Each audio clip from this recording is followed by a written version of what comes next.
नमस्कार. उद्या गुरुपौर्णिमा. उद्या तारीख आहे 10 जुलै. उद्या गुरुपौर्णिमा हे व्रत खूप महत्त्वाचं आहे. उद्याचा दिवस खूप खूप खूप महत्त्वाचा आहे सर्व शिष्यांसाठी, त्याचबरोबर सर्व गुरूंसाठी सुद्धा.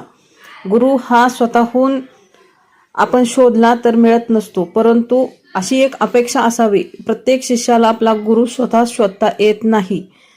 त्या गुरूंना आपले शिष्य निवडावे लागतात. प्रत्येकाला तशी संधी मिळत नाही. बऱ्याच जणांना गुरुही नसतील, परंतु माझं आवर्जून सर्वांना सांगणं आहे की प्रत्येकाने आयुष्यात एक तरी गुरु प्रत्येकाला असावा. मग ते आपले आई वडील असतील, मित्रांपैकी एखादा चांगला असू शकतो, किंवा आपले जे स्वामी समर्थ आहेत, जसे ब्रह्मचैतन्य महाराज आहेत, तसे आपले अजूनही कोणतेही एक आदर्श व्यक्ती 100% असू शकते आणि तेच आपले गुरु असतात. आई वडील तर 100% आपले गुरु हे असतात. त्यांच्यानुसारच आपण आपल्या आयुष्यात बऱ्याचशा गोष्टी मॅटर करतात, बऱ्याचशा गोष्टी आपण ठरवत असतो आणि ठरत असतात.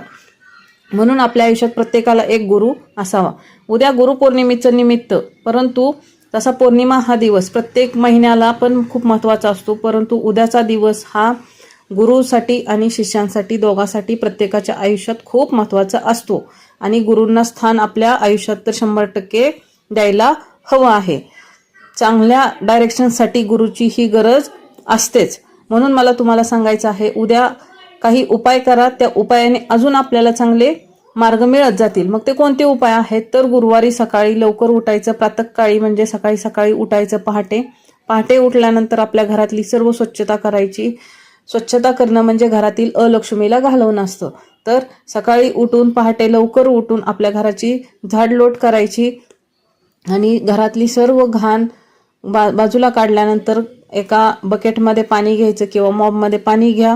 त्याच्यामध्ये मीठ टाका थोडंसं चिमूटभर, त्यामध्ये थोडीशी चिमूटभर हळद टाका, थोडंसं गोमूत्र शिंपडा आणि थोडंसं फिनेल टाका.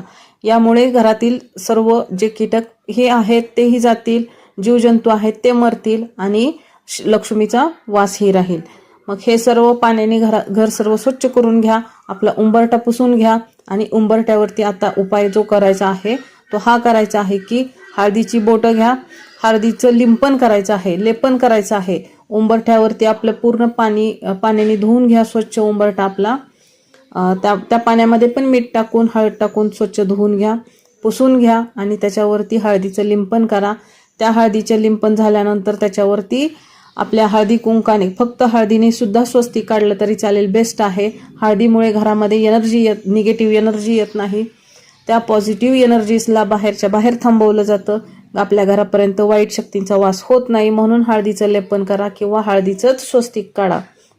ते झाल्यानंतर 4 अक्षता टाका आणि हळदी कुंकू लावून आपल्या उंबरट्याची पूजा करा आणि अशी प्रार्थना करा की आपल्या घरामध्ये सुख संपत्ती, ऐश्वर्य, शांतता आणि धनाचा वर्षाव होत आहे. आपल्या घरामध्ये लक्ष्मी वास करत आहे. तसंच आतमध्ये येऊन पूजा करा. व्यवस्थित आपल्या गुरूंना त्यांच्या चरणी नतमस्तक व्हा. त्यांना थँक्यू बोला, आभार माना, सॉरी बोला. युनिव्हर्सला पण धन्यवाद द्या, जेणेकरून आपल्याला अजून आपल्या प्रगतीमध्ये यश येत जाईल, प्रगती भरभराट होत राहील. आणि जे दिलं आहे ते पण खूप आहे हे आभार मानायला तुम्ही विसरू नका. मग ते आपल्या गुरूंचे असावेत आणि आपल्या युनिव्हर्सचे सुद्धा असावेत.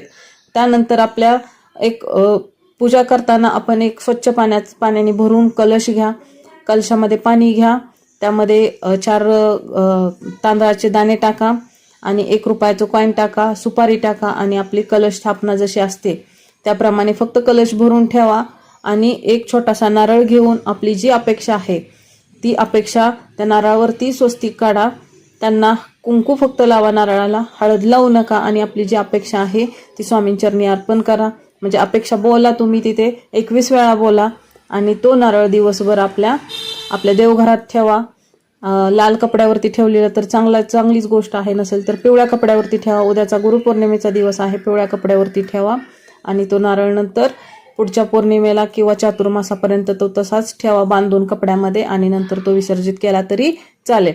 परंतु तो नारळ ठेवताना 100% आपल्या मनात जी इच्छा आहे, धन वर्षाव व्हावा, सुख संपत्ती, ऐश्वर्य, नात्यांमधला दुरावा वगैरे ह्या सगळ्या गोष्टी कमी व्हाव्यात आणि धनसंपत्ती वाढावी, सुख संपत्ती, ऐश्वर्य वाढावे, अशी एक अपेक्षा करून तुम्ही त्यांना 21 वेळा बोला आणि तो नारळ बांधून ठेवा. आणि चातुर्मास संपल्यानंतर तो नारळ विसर्जित करा. पाण्यामध्ये विसर्जित केला तरी चालू शकतो. अशा पद्धतीने हे उपाय करा. 100% तुम्हाला रिझल्ट येईल आणि आपलं जे काम चालू आहे, जे स्वप्न आहे ते पण पूर्ण होण्यास मदत होईल. आणि आपल्या गुरूंच्या चरणी 100% नतमस्तक व्हा. त्यांना आभार माना, थँक्यू माना, युनिव्हर्सचंही धन्यवाद माना. हे मला तुम्हाला सांगायचं होतं. धन्यवाद.